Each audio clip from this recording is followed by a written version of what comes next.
Hi, I'm Slowburn Studio. Welcome to my channel. You can call me Summer. I'm a watercolorist and an artist of many different mediums, and I want to also introduce my cat May, who features prominently in this video. I decided to get myself a gift because I've been incredibly stressed with the COVID thing, as I'm sure a lot of us have, and I settled on a handmade book from Iona Handcrafted Books. And I just got it. The packaging is incredible. These are handmade books with custom paper, leather. It's all cut and hand-bound in Austin, Texas. And I've ordered a book from this company before and I loved it. It was with bamboo paper, which was fine, but it didn't take water media very well. And it was for a bigger project, so I didn't get to keep the book. I only got to paint a few pages.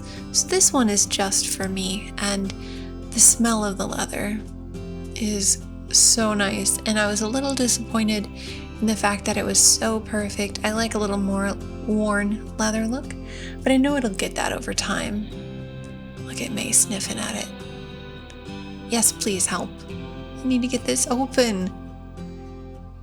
I decided to go with watercolor paper this time because I wanted to see how heavy it was, what the texture was like, and how it takes the water media. I'm hoping for the best. This is a very expensive purchase for myself, but you know, as an artist, there's only so many art supplies you can buy before you have enough for a while, and you really just need to do the work and get better.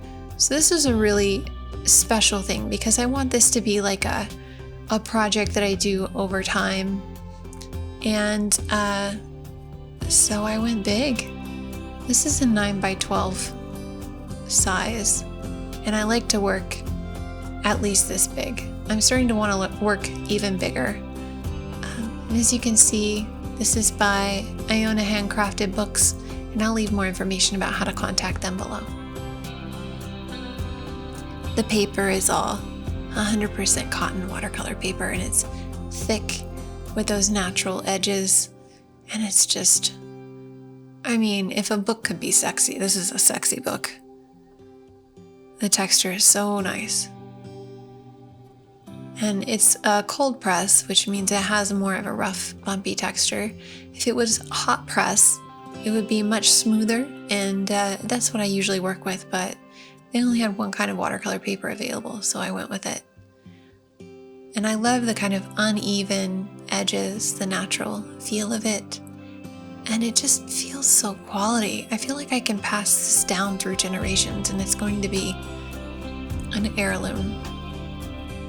I put the next part into a time lapse because I was live streaming on Twitch while I did this, and it just takes forever. I mean, we went down from like over 3 hours to the video that you have now. And oh, May has featured again. That is her handiwork. So here we go. I'm really relaxed when I paint roses and figures and vases. Those are my favorite things to paint and draw. And I'm working on other things. I want to get better at landscapes, and I want to do interiors and isometric drawings, but right now, this is where I find comfort and love, and especially in this time in our world's history, really. I need to find some comfort and love in what I do in my free time. I have a full-time job, and I find painting gives me solace. It gives me a feeling of productivity and joy at the same time. It's not like doing laundry that's just going to pile up again. Every time I do it, I feel like I get better. And every time I do it, I'm not quite sure what I'm going to get out of it, if it's going to be a good painting or just a good day. And either is fine. I've been painting for a long time, and I know that part of the reason I enjoy it so much is because I've gotten really good at it. Watercolor is my favorite medium, and I know a lot of people aren't comfortable in watercolor, but I love it. It can be hard for some things, but for roses especially, building up that transparency key to making it really look like a rose. As you can see, I'm using a mop brush, and it's a squirrel hair brush. It holds a lot of water, and it's very soft, similar to sable, only with these mop brushes, they actually hold more water than my Winsor Newton Series 7. And I'll leave a link below to where you can find this same brush online. I get basically all my art supplies online now. There's an art store near me that I was hoping would open up soon, but most art stores are very tiny, unless you're talking about like a big chain store. They don't have a lot of walkway room or room for social distancing, and you can get almost everything online anyway. So that's what I'm doing is, I can wait. I have enough art supplies here that I will not be able to get through it for months anyway. So I'm trying to work with what I have and only buy essentials that I run out of, such as sketch paper and that kind of thing. Speaking of, this book is not a sketchbook. This is a project book, finished projects, finished pieces. This is not a place that I want to just throw, half of a face or a random study of something that's not going to be at least somewhat polished. I do paint with reference. So this is a picture. This is using a picture of a rose that I found in my neighborhood. I love going to rose gardens and flower gardens. It helps me relax. And it gives me a sense of kind of connecting with nature and feeling more in touch with what's around me. And I haven't been able to do that much with COVID, so I took it upon myself to get outside and not stay inside 24/7 and make it a necessary thing for myself to explore my neighborhood and explore the flowers. There was almost a super bloom of roses this year in Los Angeles, and it was insane. I got so many incredible pictures of so many flowers and found gardens in my neighborhood that I didn't know existed. I know my neighbor grows fantastic roses here in our apartment complex, but the rose gardens I was finding in front of other people's houses, they blew me away. And I love taking the pictures almost more than just painting them later. I just enjoy the picture taking process. There's something very enjoyable. And I just use my phone camera. I'm not bringing a DSLR out with me or, any fancy equipment. I just take my phone and I take pictures as I can. And I don't care if it's, magic hour or, high noon. If I see a pretty flower and I want to take a picture, I just do. I don't try and put too much thought into it because it's just something that brings me joy. It's literally stopping to smell the roses and feeling like I found something I should document. Like I should take a picture of this because no one will believe how beautiful this is. And, the pictures rarely do it justice, but man, oh man, there were some gorgeous roses out in my neighborhood this year. Most of them have faded now. There was even a second bloom, and it's never as big or as lovely as the first one, but it was pretty nice this year as well. So I'm trying to put the color in, and this paper sucks up color like crazy. And it looks bright enough on the camera, but in person it felt like every time I would put color down, it was just soaking back into the paper, and I had to put more down on top of it. But I did kind of want to go light and gentle and lovely and kind of romantic with this, so it was okay for this one. I was okay with that. So I decided to go in and put the leaves down, and you can kind of see it in the video. I do have a pencil sketch underneath this piece. I like to do pencil sketches or even watercolor pencil sketches underneath more planned pieces.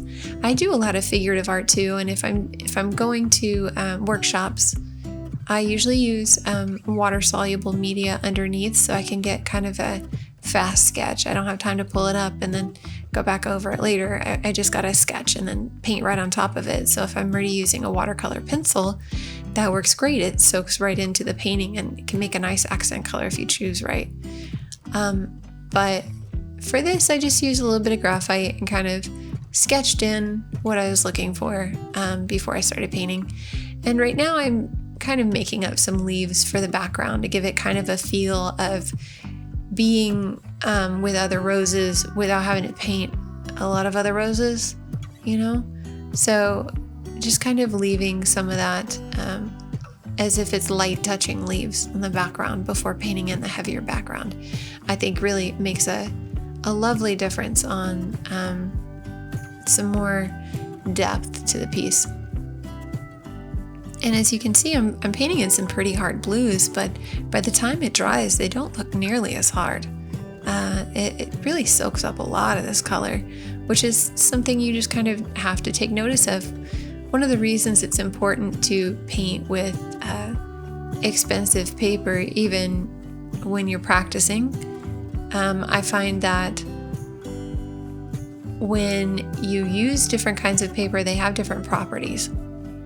So if you plan on using expensive paper for your final pieces, you should also do studies on expensive paper, because you need to know how the paper is going to take the paint and the water, because different paper reacts in different ways. Sizing creates different issues. The content of the paper, pure 100% cotton paper, which this is, takes paint differently. So sometimes when I'm painting, I see images and faces in abstract pieces. And as I was painting this, that's what I saw. And I tried to resist. I just wanted to do a rose in this one, but sometimes you can't. Sometimes you see something and you just kind of have to go for it. So you'll see in a minute that that's what I do. Right now I'm trying to put in some white pops.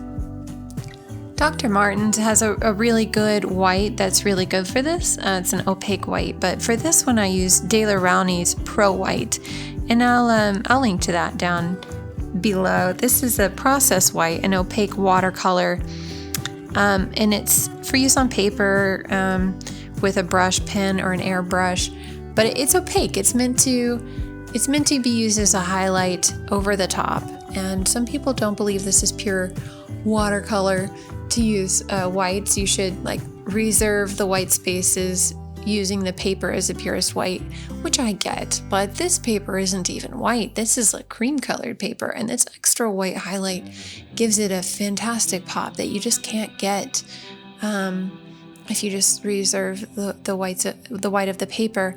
So the longer I paint, the less I really care about mixing techniques or being a purist. I want to get beautiful results, and if I'm mixing media to do that, I'm okay with it. I feel no need to limit myself just because other people feel that way. So as you can see here, I decided to go with it and just paint this face in that I saw. I sometimes see things in abstracts, and not always. Sometimes I can't find it to save my life if I'm painting an abstract and trying to find faces or forms or a composition within an abstract. I just can't do it. But this one kind of spoke to me. It came out by itself and really insisted that it be a part of the composition. So I put it there. And I really like how it came out. I think that one of the things I really liked about this piece was how it almost encourages a poem or a song to be written on the left-hand side next to it to complete the page. It encourages further creativity. And I could paint some more vignettes on the page. I don't know if I will. I might just, write something lovely in pencil. And I know that I, along with a lot of artists, get caught up in this idea that the material is too precious to waste on imperfect painting.